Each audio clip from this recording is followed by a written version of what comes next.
देखा होची जेमिति कि गोटे स्टार्टिंग रे बैक्टीरिया थिला बैक्टीरिया रो आमे आज ए जगह आसी पहुंचीछु तले बैक्टीरिया भितर आम भितर डिफरेंस कोन अछि आम भितर तांका संगे कोन रिलेशन अछि सेही जो डिफरेंस आउ रिलेशन को बुझिया पई हमर ए चैप्टर टा होची इवोल्यूशन चैप्टर तो एथि रे प्रथम हैला ओरिजिन ऑफ लाइफ मु तुमको एबे बुझेली कोन ओरिजिन ऑफ लाइफ विषय आमे भी पढिबा जोटा कि जीरो हमर बैक्टीरिया स्टार्ट हैला ह्यूमन रे आसी के ह्यूमन पर्यंत पहुंची तो थियोरी ऑफ बायोटिक ऑरिजिन और टेरेस्ट्रियल ऑरिजिन माने कोन आमे एथिरे पढिबा कि केमिति गोटे अर्थ रे खाली केमिकल रही कि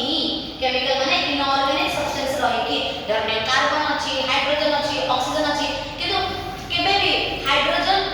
H2O माने वाटर जो कंपोनेंट बनला केमिति बनिला केमिति हाइड्रोजन गोटे ऑक्सीजन गोटे से माने गोटे गोटे केमिकल फॉर्म रे काम करिले तो प्रथमे आतला हमको कोन देखला केमिकल देखाला माने कोन बायोटिक माने लाइफ रो आसीबार फर्स्ट जर्नीटा होची बायोटिक रो तो एई बायोटिक हमर जो थ्योरी अछि सेते से थ्योरी रे सबटु मोस्ट इंपोर्टेंट थ्योरी होची ओपैरिन हल्दिन कांसेप्ट बा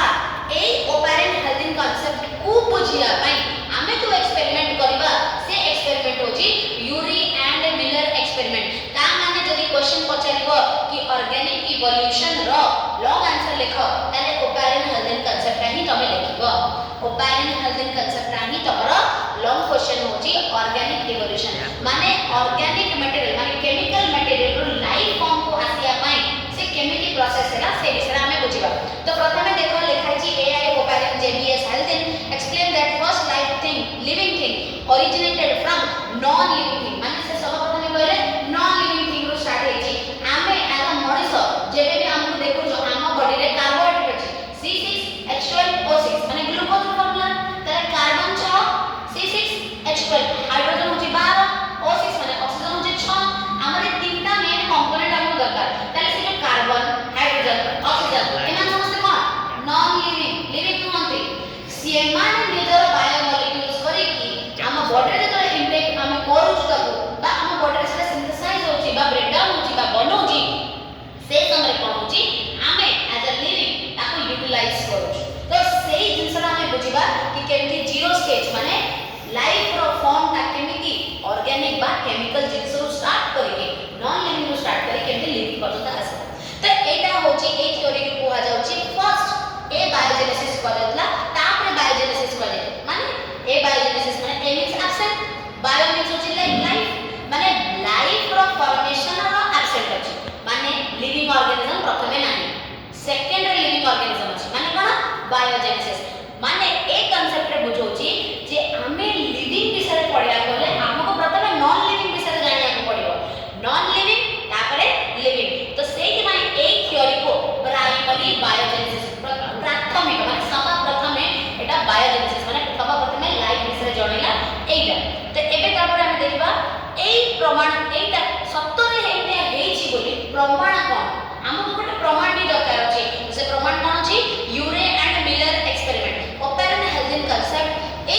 थ्योरी को भी धरि नियो जदी के कहिला प्राइमरी बायोजेनेसिस लिखो थ्योरी ऑफ प्राइमरी बायोजेनेसिस ताले ओपैरिन हल्दिन कांसेप्ट धरि नियो से क्वेश्चन ता हमको पचाला थ्योरी ऑफ केमिकल इवोल्यूशन लिखो ता माने भी सया ओपैरिन हल्दिन कांसेप्ट ही गोटे क्वेश्चन को बहुत वेरिएशन दे परबो बा कहबो ऑर्गेनिक इवोल्यूशन लिखो this is the answer A question एटा ही सबसे मोस्ट इंपोर्टेंट क्वेश्चन इवोल्यूशन आ एटा ही लॉन्ग क्वेश्चन ठीक अछि तो एठी तमे हमें बुझिबा कि केमिति एटा हला तो एटा को एक्सपेरिमेंटली प्रूफ करे जो जिंसरा ओपैरिन हल्दिन का कांसेप्ट से जिंसरा आसला कि नहीं भाई एटा ए जिंसरा एमटी होची तो सेटा को ही से माने प्रमाण करे केमिति प्रमाण करे तो हमें देखिबा ए जिंसरा को प्रमाण करबा कले सी कोन करे प्रिमिटिव अर्थ बनेले और आउटर नहीं प्रिमिटिव अर्थ माने अर्थ घड़िया गोटे एटमॉस्फेयर बनेले कोन कले ना सी कोन कले गोटे apparatus ने एटी देखो ये तो हमको बॉटल नेक कांसेप्ट देखा दो देखो बॉटल रो नेक अछि नेक पड़े एटी जाय कि ये ए टोटल ए जो एक्सपेरिमेंट ना करा हेची ए एक्सपेरिमेंट को ही यूरे एंड मिलर एक्सपेरिमेंट कहला छी एथरे कोन कोन से नहीं जंदी apparatus ए apparatus भितरे से माने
डिफरेंट रहे जेमती मोर ऑर्गन होची हाथ ठीक